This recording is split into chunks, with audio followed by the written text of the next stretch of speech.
So you go to Linfield. Um, how did that you said your first year you basically like red shirt, right? They looked at basically like a red shirt Pretty year. much.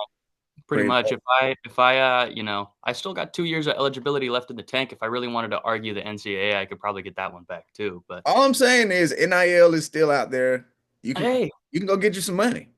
that's what I'm saying. If I, the bananas have always seemed like a great alternate. So who knows? Maybe if I just need to go get a year or two, I'll go play D3 ball to get myself back in shape. Who knows? Maybe I'll see a bananas come back. I've always kept that in the back of my mind. Hey, I'm down. And I'm Packaging it for those 2 years. trying to be third baseline, catch you throwing for the Savannah Bananas, man. Let's do it. I'm in. So you have the year off. You go into year two.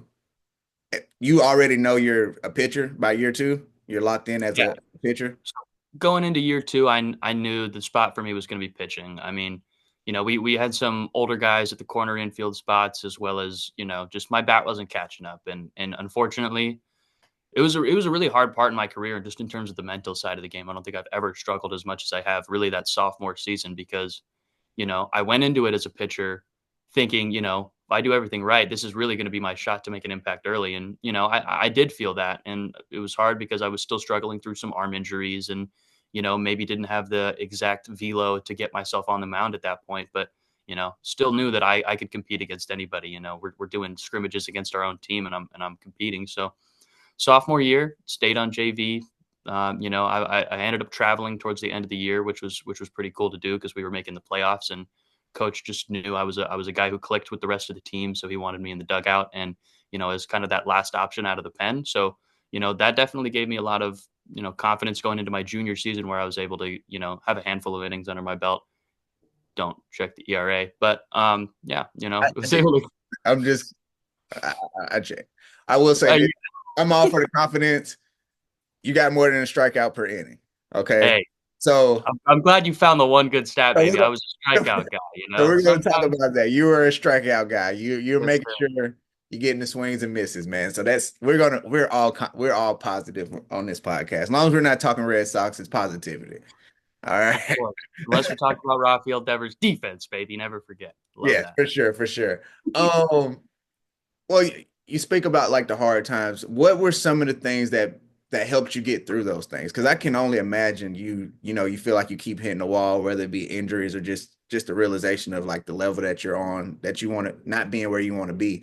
What are some things that helped you get through that moment in those trying times? Yeah, it's another great question Or because, I mean, people. yeah, no, it was a little bit of everything, man. My roommate was in it with me. My roommate at the time, same age, but, he was already making an impact on the team. His sophomore year was his breakout year.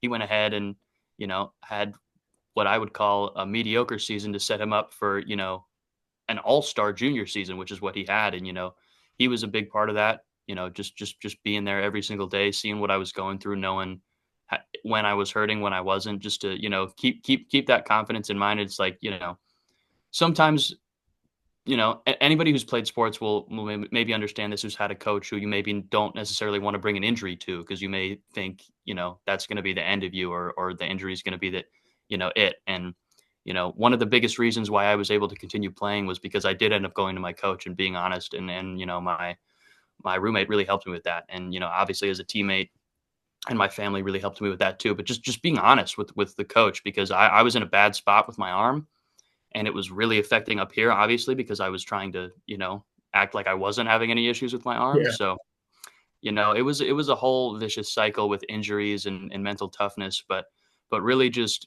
once I was able to tell my coach, I was able to, you know, like commit to PT. It's like, okay, I can't pitch for this extended period of time because I got to work myself back. And, that ended up being the best thing for me that whole summer in between my sophomore and junior year. I got in the best shape of my life, which was why I was able to go ahead and be an impact player that junior year.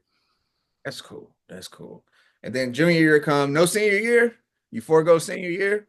No senior year. That's a story for another time. But yeah, at the end of my junior year, funny enough, I went and reached out to our broadcast coordinator, still with the idea that I would be playing baseball in the spring, but was like, hey, I want to get involved in this. Like, it was really kind of just a spur of the moment thing. And, we're a small school, so I knew students got involved in that sort of stuff. And I was like, "Hey, like, what can I do? I know this is the end of the year. What can I do for next year? This is gonna be my senior year. This is something that I think I'm really interested in, and, how can I break in?" So, luckily enough, the dude was like, "Have you ever played volleyball? We're always looking for somebody to call volleyball right when the school starts." And I'm like, "Yes, yes, I have. Yes, I have played volleyball before. My volleyball experience maxes out at 6th grade lunch period with, Yeah. Yeah. slapping the ball around on the recess All I yard." know So is when the ball hit the floor, that's a point. That's it. exactly. And when you spike it, when you hit it down hard, is a spike. That's Yes, the sir, and that's that's when you the get amped up. that's the extent of my volleyball knowledge. But hey man, some of the best opportunities comes with little fibs, little, yeah, I can do that. Little just a little white lie, I prepped my ass off for that season too, and, there were definitely some flaws, mistakes I was able to point out with my own work, man, but it, definitely set me up to go ahead and, you know, be the baseball broadcaster for the entire season, and that really, solidified the fact that this is what I wanna be doing with the rest of my life. I was able to go up into the booth and call games for the guys that I had been alongside with for 3 years. There was nothing more fun than that. Obviously, as a player, you want to be out there, but seeing your teammates succeed, sometimes there's nothing better than that. And the reactions I was able to get from families and whatnot. Our booth didn't always have the most knowledgeable baseball mind up in the Linfield Sports Network. So hearing me, with different insights and a different understanding of the game, I got a lot of great feedback, and it just made me think that this is what I want to do. I want to bring this love that I have for baseball out to others because I used to argue with, my middle school friends day in, day out that baseball wasn't freaking boring, man. I went to a soccer, oriented middle school. It was nuts. I was obviously, like I mentioned before, the one sport I'd never even played. So, Yeah, that is you know, crazy, right? reinforcing the baseball, man. I love it, and I believe other people can love it, and I just love how the game's growing, and I just want to help contribute to it. That is cool.